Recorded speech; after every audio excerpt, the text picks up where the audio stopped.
আজকে বাকি হচ্ছে যে অ্যান্টি হাইপারটেনসিভ ডায়াবেটিস, যেমন হচ্ছে ফার্স্টে ডায়াবেটিস।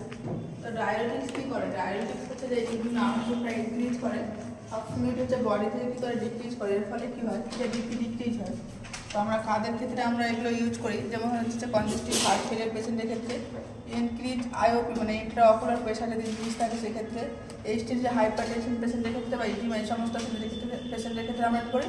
ডায়াবেটিক্স ইউজ করি।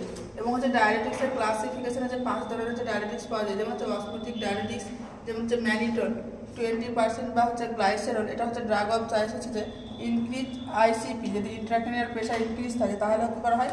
ম্যানিটন ইউজ করা হয়। বা পটাশিয়াম স্পেরিং যেটা হচ্ছে সেটা হচ্ছে যে স্পাইরোল্যাকটন স্পাইরোল্যাকটন ড্রাগ, সেটা কী করে?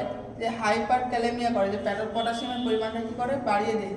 তারপর হচ্ছে থিয়াজাইড ডায়াবেটিস, এটা কী করে? এই সমস্ত মেডিসিন নামগুলো যেমন ক্লোরোথিয়াজাইড, হাইড্রোথিয়াজাইড, এটা কী করে? যে নেফ্রোজেনিক ডায়াবেটিক ইনসিপিটাস পেশেন্টের ক্ষেত্রে হচ্ছে ইউজ করা হয়। মোস্ট কমনলি যেটা ইউজ করা হয় সব থেকে বেশি সেটা হচ্ছে যে লুপ ডায়াবেটিক্স। লুপ ডায়াবেটিক্সের হচ্ছে এক্সাম্পল যেটা হচ্ছে যে ফুসেমাইড বা হচ্ছে ল্যাসিক্স। তো মোস্ট কমন ডায়াবেটিক্স হচ্ছে ইউজ ক্লিনিক্যাল প্র্যাকটিস।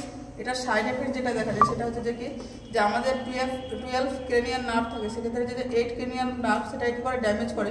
এর ফলে পেশেন্টের কী করা হয়? যে হেয়ারিং লস দেখা যায় পেশেন্টের ক্ষেত্রে। তারপরে হচ্ছে যেটা ডায়াবেটিক্স, সেটা হচ্ছে carbonic anhydrate inhibitors groups of drug, এটা হচ্ছে যে অ্যাসিটাজোলামাইড বা ডরজোজোলামাইড। এটা কী করা হয়? যে ড্রাগ অফ চয়েস হচ্ছে গ্লোকোমা ইন হচ্ছে চিলড্রেন, চোখের একটা ডিজিজ যেটা গ্লোকোমা বাচ্চাদের, সেক্ষেত্রে কী করা হয়? দেওয়া হয়। বা অলসো এই হাইড্রোসেফালাস মিনস হচ্ছে যে বাচ্চা যখন হচ্ছে যে ফ্লুইড অ্যাকুমুলেশন হয় হেডে, তখন আমরা কি বলছি? হাইড্রোসেফালাস বলছি।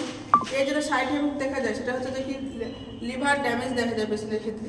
দেন হচ্ছে যে অ্যাঞ্জিওটেনসিন অ্যান্টাগোনোসিস মানে হচ্ছে এগেনস্ট। এটা কি করে? যে এগেনস্টে কাজ করে। কার? অ্যাঞ্জিওটেনসিনের এগেনস্টে কাজ করে। তো সে সমস্ত মেডিসিনগুলোর নাম কী হলো? টেলমিসার্টিন বা ওমেসার্টিন বা ভালসার্টিন, এগুলো হচ্ছে যে কি অ্যাঞ্জিওটেনসিন অ্যান্টাগোনোসিস ড্রাগস। এটা হচ্ছে যে 5 নম্বর, যেমন হচ্ছে অ্যান্টি হাইপারটেনসিভ ড্রাগ। এবং এখানে কিছু হচ্ছে যে পেন কিলারের নাম লিখে দিই, যেমন হচ্ছে অ্যানালজেসিক বা পেন কিলার। তো অ্যান্টাসিড হচ্ছে ইউজিন হচ্ছে কার্ডিয়াটাইটিস, মানে হচ্ছে হার্টে যদি ইনফেকশন হয় তখন আমরা কী করছি? অ্যান্টাসিড ইউজ করছি। অপওয়ার্ড ইউজ করছি। অপওয়ার্ডসের মধ্যে যে সবথেকে স্ট্রংগেস্ট পেন কিলার সেটা হচ্ছে যে মরফিন। এটা কাদের ক্ষেত্রে আমরা ইউজ করছি? এমআই পেশেন্টের ক্ষেত্রে, যদি মায়োকার্ডিয়াল ইনফেকশন হয়, পেন হয়, সে সমস্ত পেশেন্টের ক্ষেত্রে ইউজ করি। বা স্ট্রংগেস্ট পেন কিলার হিসেবে আমরা কী করি? মরফিনকে জানি।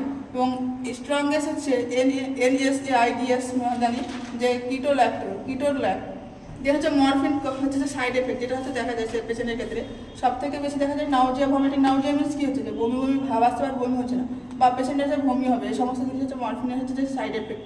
ড্রাগ অফ চয়েস আমরা যদি মায়োকার্ডিয়াল ইনফেকশনের পেশেন্টের ক্ষেত্রে ইউজ করি, এখানে যদি মরফিন টক্সিসিটি হয়ে যায় তাহলে সেক্ষেত্রে আমরা কী করবো? অ্যান্টিডোট দেবো। অ্যান্টিডোট হিসেবে কী দিই আমরা? ন্যালাকটন কী করছি? আমরা অ্যান্টিডোট হিসেবে দিচ্ছি।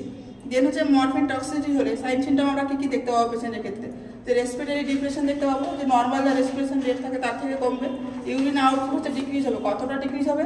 যে নর্মালি আমরা জানি নিচের ইউরিন আউটপুট যদি 30 ml/h থেকে বেশি থাকে তাহলে আমরা নর্মাল ধরি। তখন কী হবে? যে 30 ml/h থেকে কী হচ্ছে? ইউরিন আউটপুটটা ডিক্রিজ হবে। এক্ষেত্রে আর কী হবে? পেশেন্টের ক্ষেত্রে হাইপোটেনশন হবে, বিপি ডিক্রিজ হবে, পিন পয়েন্ট পুপিল দেখা যাবে পেশেন্টের ক্ষেত্রে। এগুলো হচ্ছে যে টক্সিসিটি সাইন সিমটম। মরফিন হচ্ছে যে কন্ট্রাইন্ডিকেশন, কাদের ক্ষেত্রে আমরা মরফিন দেবো না? যেমন হচ্ছে যে কি অ্যাজমা পেশেন্ট। অ্যাজমা হচ্ছে যে অ্যালার্জিক রিয়াকশন, যখন পেশেন্টের শ্বাসকষ্ট হচ্ছে তাদেরকে অ্যাজমা বলছি। তো অ্যাজমা পেশেন্টের ক্ষেত্রে কন্ট্রাইন্ডিকেশন রাখবো। বা বিপি যাদের কম থাকছে বা রেসপিরেটরি যাদের রেট কম থাকছে তাদের ক্ষেত্রে আমরা কী করবো? যে মরফিন দেবো না। বা প্যানক্রিয়াটাইটিস মিলছে, যখন ইনফ্লামেশন হচ্ছে প্যানক্রিয়াসের, তাকে আমরা কী করছি? যে প্যানক্রিয়াটাইটিস বলছি। বা মরফিন কেন আমরা প্যানক্রিয়াটাইটিস হচ্ছে যে কন্ট্রাইন্ডিকেশন রাখছি? কারণ হচ্ছে যে এখানে কি হচ্ছে? স্পিনেক্টর অফ ওডি থাকে, সেটাকে যে বাইল সিক্রেট করে সেটাকে বাধা দেয়। আর একটা লিখি যে এনটিজি আমরা কী করি? যে অ্যাঞ্জাইনা পেশেন্টের ক্ষেত্রে আমরা কী করি? এনটিজি ইউজ করি। তো আজকে এই পর্যন্ত।